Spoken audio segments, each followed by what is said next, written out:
Hello, good day, good dag, in the tongue of the Vikings. I am Bragi, the son of Magnarsson. And as you know on this channel, and if you're new, I am a Viking poet, I am a warrior, and I'm also a blacksmith and teller of tales. Now, today, I've been having a walk round of Northworthy, and I thought I'd sit down and tell you a little folk tale. And this is an English folk tale called The Sack of Lime. And at the end of the folk tale, we'll quickly talk about lime and what it is. Now, as I take a drink, as it's very warm today in Northworthy, I hope wherever you may be in the world, you're having a nice day with lovely weather. And thank you for watching. A long time ago, there was a man, and as always, he was a farmer. And he was travelling, and he'd been travelling for a good day. He had a horse, he was on a horse, and behind him he had another horse, tethered. And he was travelling beyond Keswick to go and collect some lime. And he would collect the lime in sacks, and then he would carry the sacks on the second horse. So in those days, they often carried lime in sacks, and this farmer of ours, well, he could not afford a cart. He couldn't afford to get one made or to hire one for a day. So he travelled for a few hours until he got the lime, and he paid some silver coin over the lime. And he started to make his way back along a very rough old dirt road, which is said to be a very old and ancient roadway. And for some hours he'd been travelling until he came to an old and ancient stone bridge. And as he was crossing the bridge, well, the heavens opened up and it started to pour, and it rained very, very heavy. Well, this is not good when you're carrying lime, for lime reacts with water. And this is what happened. The rain came down, and gradually his nice linen sacks, very thick and heavy linen, started to get wet. And then the lime, well, that started to smoulder and to smoke. Well, he became very fearful that the lime would catch fire and set his horse on fire.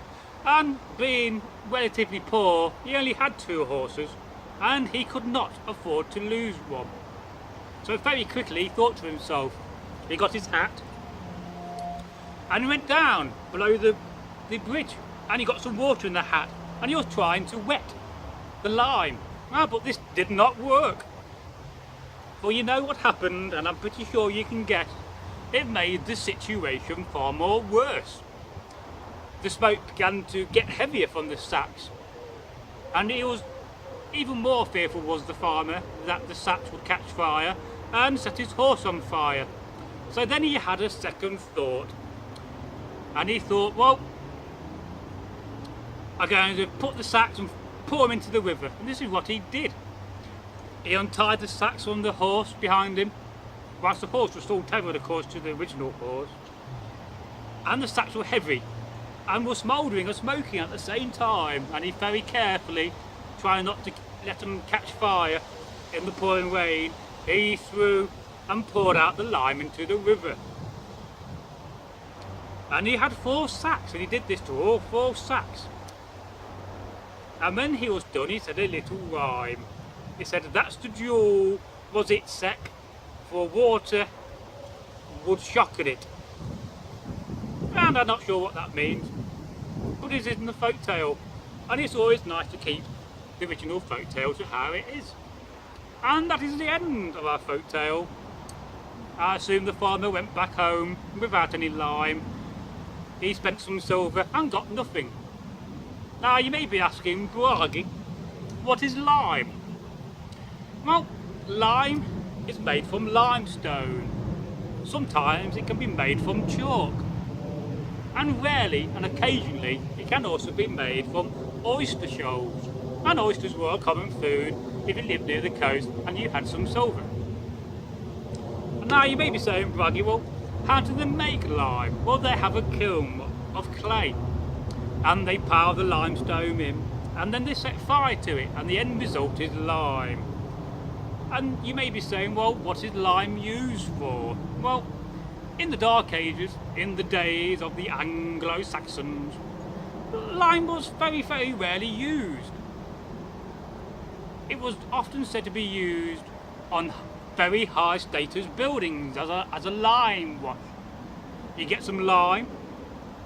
If you have some money and some coin, you may put some salt in the lime. It is a good idea and makes it antibacterial. And then you put some water and you let it settle and you stir it for weeks and weeks and weeks.